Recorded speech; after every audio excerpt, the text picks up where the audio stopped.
বাবা আমাকে গিয়ে ফ্রিজে দেয় একটা ছোট্ট ভাঁড় আছে। আমি বলছি না গোপাল মা, আমি এই সবে দেখে এসেছি নেই। বলছে আছে, তুই যা। আমি গিয়ে দেখি সত্য ছোট্ট ফ্রিজে একটা ছোট্ট ভাঁড় রয়েছে। সেই ভাঁড়টা আমার শেষই হলো না। যত ভক্ত, মানে 100-র উপরে ভক্ত গেলে আমি নিজে পরিবেশন করলাম, যেরকম ভাঁড় ভর্তি সেরকম ভাঁড় ভর্তি রয়েছে। যেহেতু গোপাল মা গোপালকে বলেছিল তুই যা, ওতে তুই দিবি, সেই জন্য গোপাল মা বললেন সেই ভাঁড় আবার ভর্তি।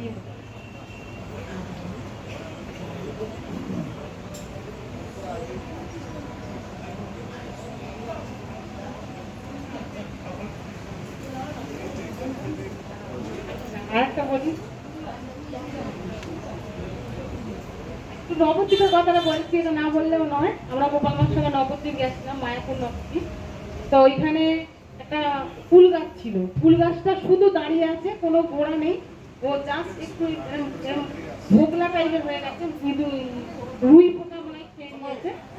গোপাল মাকে আমরা সব ভক্তরা বলছি, তখন আমরা আরো ছোট ছোট ছিলাম, আরো ইয়াং ইয়াং ছেলে ছিল। তা গোপাল মা বলছে, গোপাল মাকে আমরা বলছি গোপাল মা এতে কুল নেই, আমরা কুল খাবো না। তখন গোপাল মা বলছে আছে, তোরা পুরো দেখবার।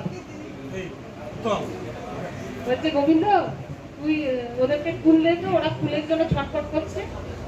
সত্যি বলতে কি, আমরা গোপাল মা যত ভক্ত ছিলাম সবাই করালাম, কিন্তু আশেপাশে যারা ভক্ত ছিল তারা একটাও কুল পাচ্ছে না। বলছে তোমরা কি করছো, কি গালে দিচ্ছ? আমরা বলছি কেন কুল? বলছে এই তো কুল পড়ে আছে। কিন্তু ওরা কুল দেখতে পেল না, সেই কুল খেলাম। উপরান্তি আবার সঙ্গে করে নিয়ে এলাম,